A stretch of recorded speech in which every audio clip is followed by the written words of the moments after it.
What role can singing play when a nation is faced with annihilation by its neighbors?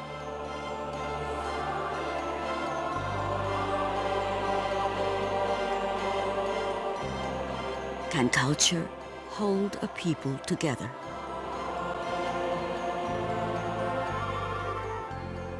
For centuries, the small country of Estonia has faced these questions.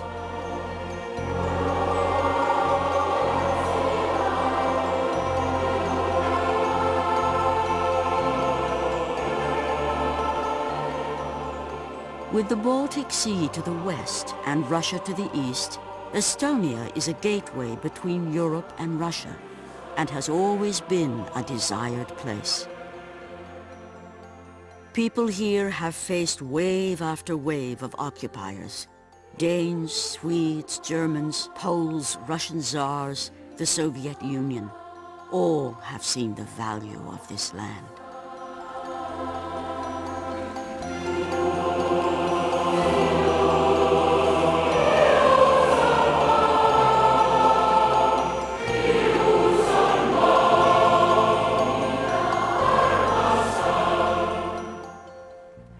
But Estonia's darkest and bloodiest chapter began in 1939, when the Soviets crossed the border.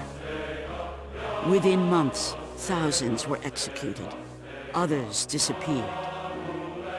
In one night, 10,000 men, women, and children were taken from their homes, loaded into cattle cars, and shipped to slave labor camps in Siberia.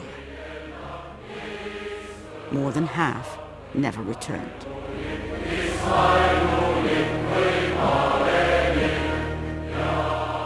Then the Nazis came.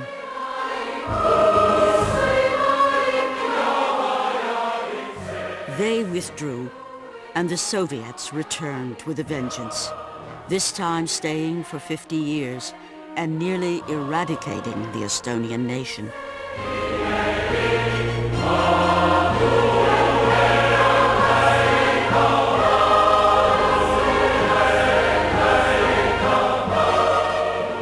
After 5,000 years on this land, Estonians almost ceased to exist.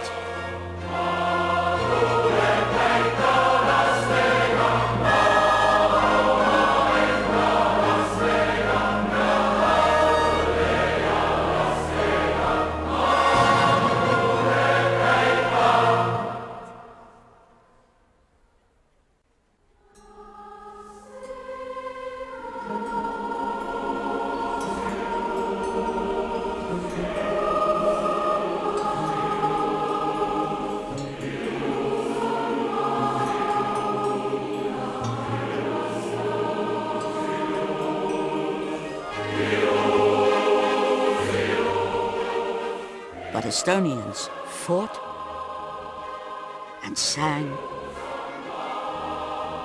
and survived.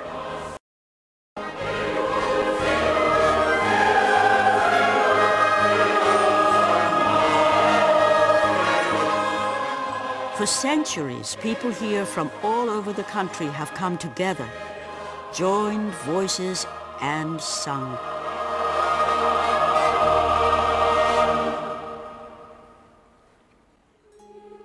In Estonia, fairy tale heroes are not brave noblemen who slay dragons and save damsels. Their hero is the shrewd old barn keeper who sits by the fire, waits, watches, and acts only when the time is right. Patience is a weapon. Caution, a virtue.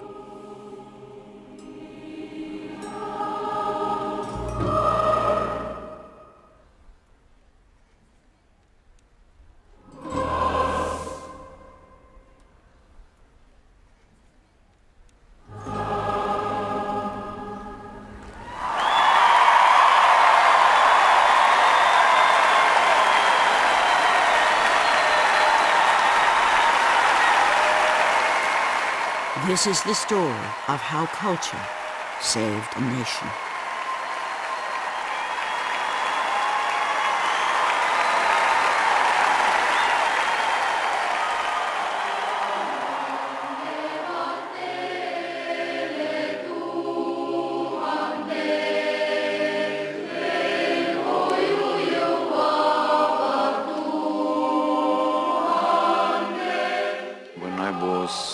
7, then I took part first time in the song festival, singing in the boy choir.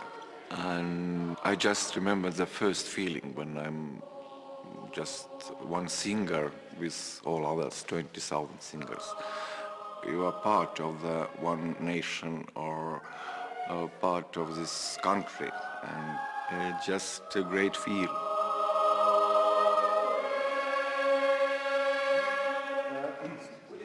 Before he's talking, he's singing. He was too little. One song I remember is when he gets sleep. Viire takka tulevad kolm meresõidumasinat. It was our lullaby, I still remember that. Yeah.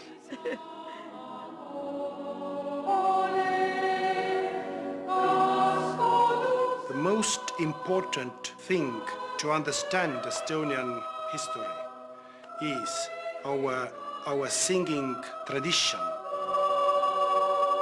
Singing is a part of growing up here. And so too is a sense of the country's history. After centuries of occupation, Estonia gained its independence in 1920. For 2 decades, this new country flourished. It was a nation of high literacy rates, a strong economy, and an optimism for the future. But by 1939, the major European powers were becoming restless, and there was little room on the international stage for this small country of 1 million people. All the singing in the world couldn't prevent the events to come.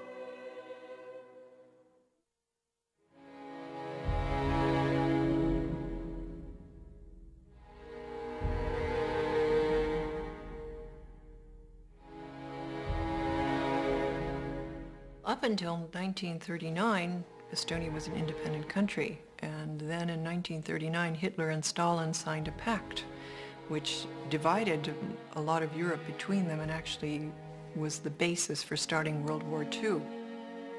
Hitler and Stalin's plan would devastate Europe. The Molotov-Ribbentrop Pact was a military agreement between the Nazis and Soviets, containing a secret clause that divided the continent between Germany and the Soviet Union. Estonia was to be taken by the Soviets. Within days of the signing, Hitler invaded Poland. Then over 25,000 Soviet soldiers poured into Estonia. And within a year, there were more than 80,000. 1 Soviet soldier for every 12 Estonians.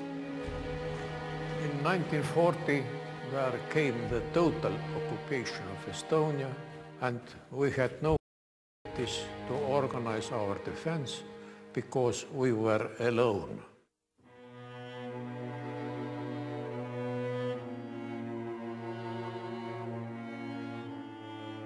The first months of 1940 meant taking people out of their houses and then arresting several thousands, executing them. The idea of this was to destroy all resistance of the society. Teachers, scientists, writers, politicians, everybody who has been a member of the Estonian government or the Prime Minister was killed.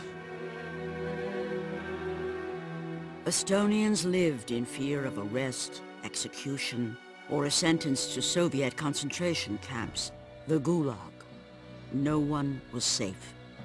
The greatest fear was a knock on the door in the middle of the night. Local Soviet officials would grab any convenient person to fulfill prisoner quotas. 1/3 of those deported to Siberia were children. Mina kui laps, 14-aastane laps, olin lihtsalt number, sest arvud olid antud, ei nutnud, sest see oli nii lollakas, saad aru. Sest minutil, kui sa pead kooli hakkama minema ja päeval on klaverieksam ja sa osutud olema kuskil kiskina kuskil puuris, siis peaks ütlema, et väga naljakas.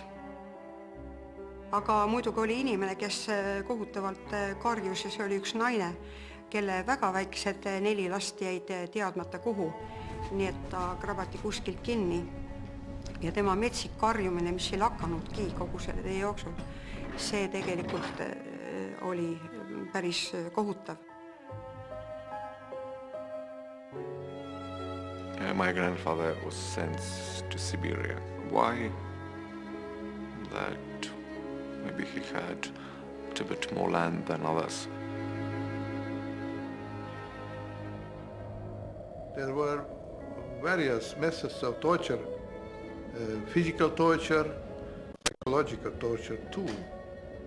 The hunger, the cold, these were unsuitable for surviving. This was very hard time for our parents. Nation. Yeah, all the nation.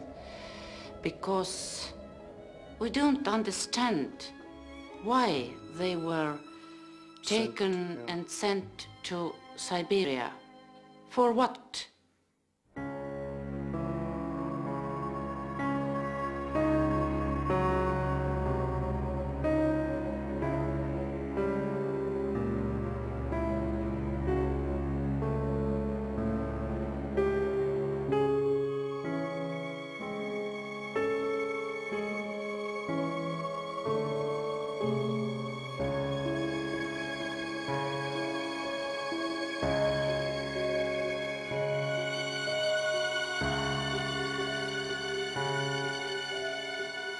Nobody listened to us. And I suppose that is this feeling, being left behind the curtain where nobody can hear what is going on here. And what was going on really was the most direct, severe genocide, really.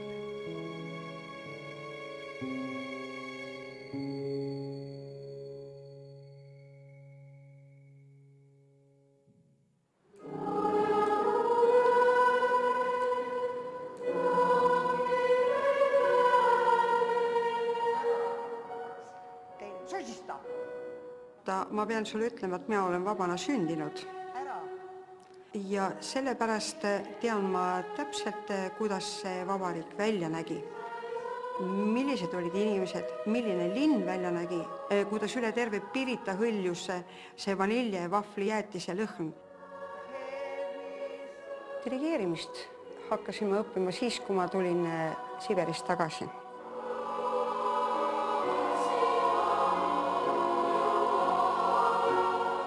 The first year of the Soviet occupation became known as the Year of Suffering. But the Estonian nation still survived.